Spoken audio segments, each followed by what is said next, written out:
Hi, I'm Jeanne Fiorini. Thanks for checking out the Tarot Tips. Today we're going to talk about the playful aspect of working with tarot. A lot of times we pull out our cards when things are, challenging, tough, but there are really fun and insightful ways to play with your cards. And I'm going to show you 3 of them today, but I want you to check out both this Tarot Games book, which I've had for probably, I want to say 15 years. It's just a fun, but again, insightful way to use cards. There's also some exercises in here for children. Who's this written by? Kate Johnson and Maura Shaw.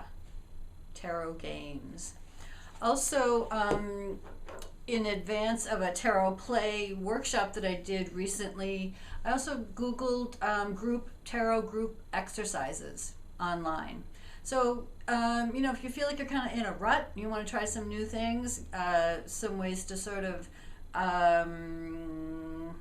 get a different avenue through which to gain insight through the tarot, then these kinds of things can be I think inspiring actually, and also just lighthearted way to get some good information.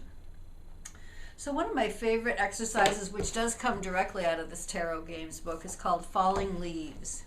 Now, how I'm going to describe it might not be exactly how she presents it, but now the fun thing for me about this exercise is that you get to stand on furniture.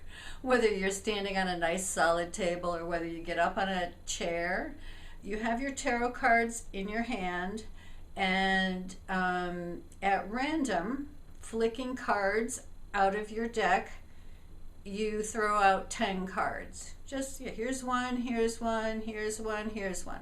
The ones that land face up are ones that are things that you should be paying attention to or might be guiding you toward the future.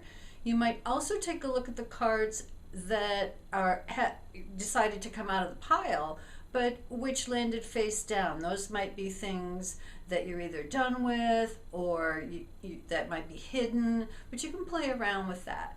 So it's called Falling Leaves, and you don't really get the effect unless you're standing up onto something. You could do it sitting in the chair and throwing cards out on the on right here, but it's really more fun if you get up on a sturdy solid surface, if you're up 4 feet or so, and you fly your cards around the room, see what shows up, see what wants to be seen, be looked at. So if you live anywhere where the leaves fall off the trees, that's what's going on now in where I live in the state of Maine in the United States.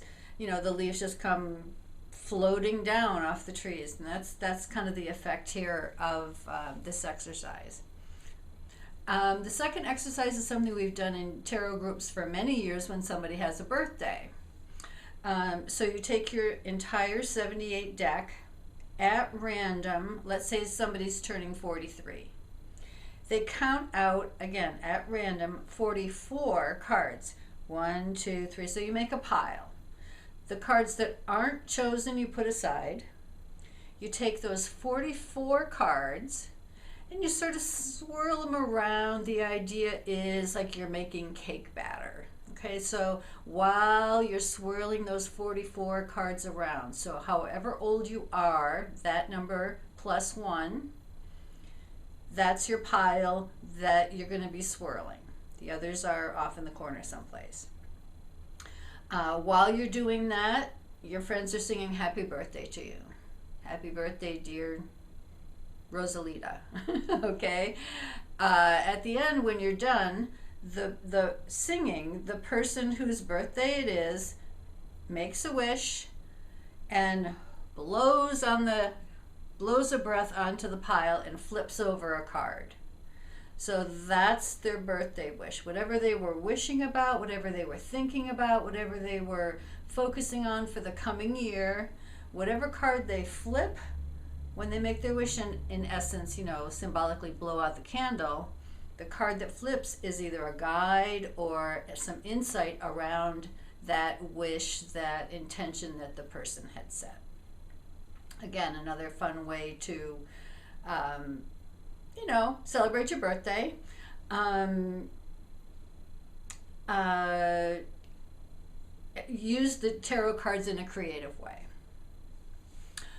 The third exercise, which we did the other day at the Tarot Play workshop, was something I found online, and I'm sorry that I can't reference the person where I found this exercise. It's called the Chariot exercise.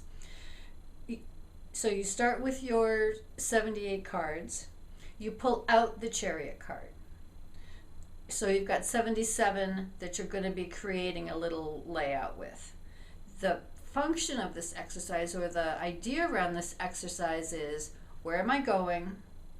Where's my chariot taking me?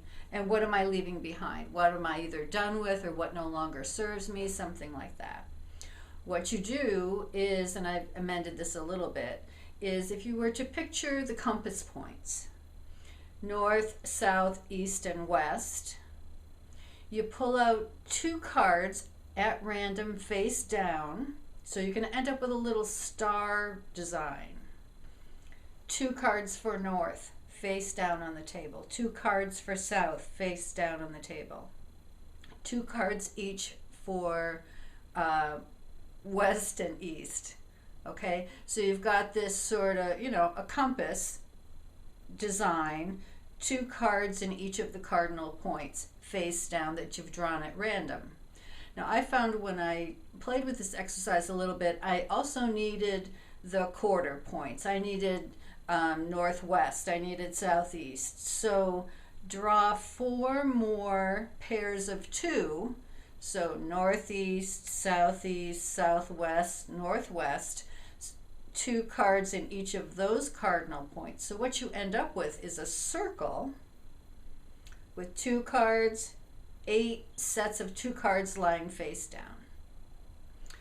You put your chariot card in the middle, you spin your chariot card, you close your eyes, and you turn your chariot card around, it's face down, around and around and around and around.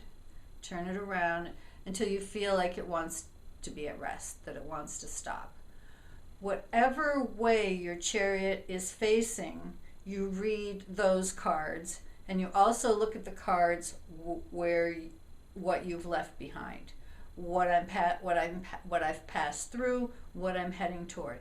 The other 6 piles of 2 you don't bother looking at. They were in the mix to provide an option, but the ones you read are, okay, what's my chariot pointing to? What am I heading toward? What's behind me? Inventive, creative, but still you're going to get some interesting information. So have fun with the tarot. Let it be something that you use it in a lighthearted way as well as in a serious, looking for guidance and information way. Like everything else, the tarot has many sides. I think that somewhere along the line there's a video about the tarot having a sense of humor, so you might want to check that one out too. So I hope you have fun with those things, and we'll see you next time.